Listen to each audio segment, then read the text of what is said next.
CanExport Investissement des communautés. Soumettre une proposition. Bienvenue dans la deuxième partie de la vidéo. Nous vous montrerons comment soumettre une demande à travers le portail des communautés CanExport. Pour commencer, rendez-vous sur le portail et connectez-vous.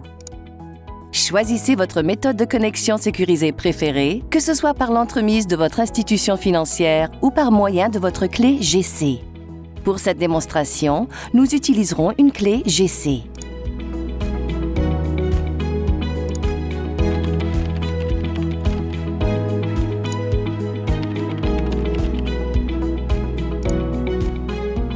Une fois la session ouverte avec votre clé GC, vous aurez l'option de continuer vers le tableau de bord.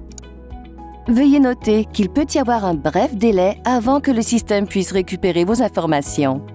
Une fois que vous aurez atteint le tableau de bord, vous trouverez votre proposition.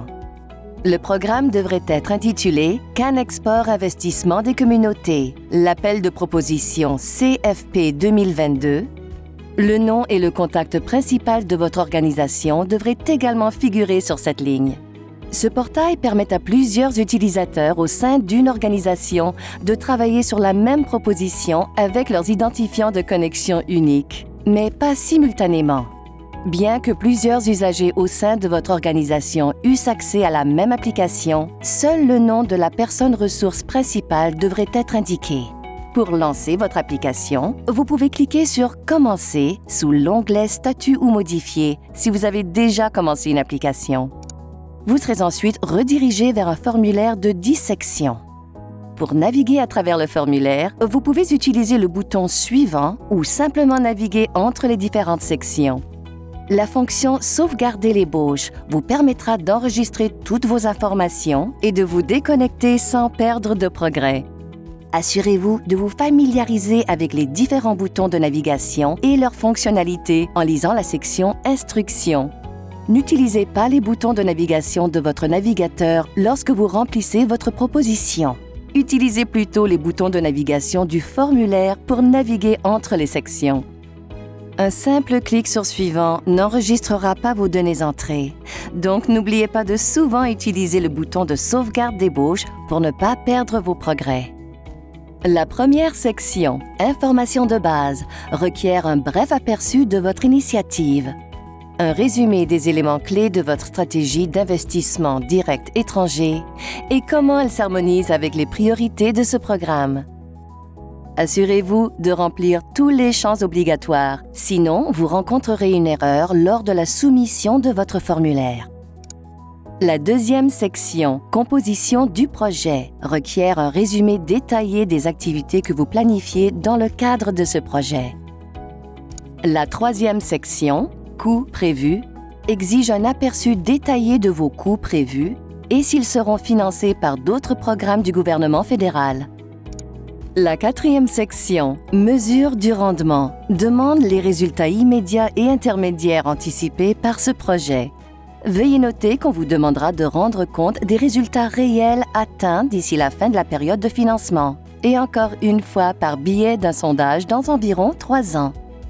La cinquième section, Partenariat stratégique, vous demande de décrire comment vos partenaires contribuent à cette initiative, que ce soit en nature ou sur le plan financier.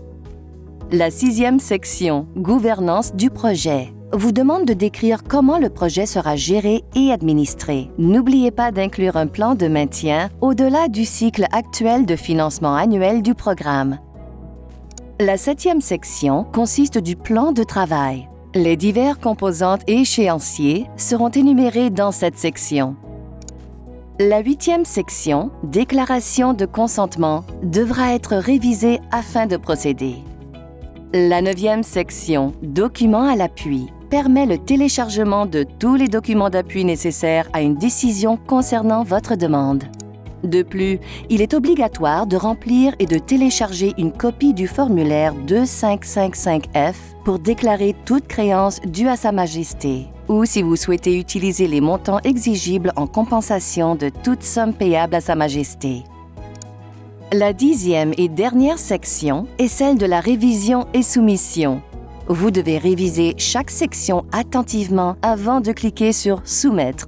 À cette étape, assurez-vous que vous avez examiné chaque section et que les formulaires soient dûment remplis. Une fois soumis, vous ne pourrez apporter des modifications qu'en nous contactant par courriel. Une fois que vous êtes prêt, vous pouvez soumettre le formulaire. Voilà, vous avez maintenant soumis votre demande. Bonne chance et merci beaucoup. Nous vous reverrons dans la prochaine vidéo, qui sera « Comment soumettre une demande de remboursement sur le portail CanExport Communauté ».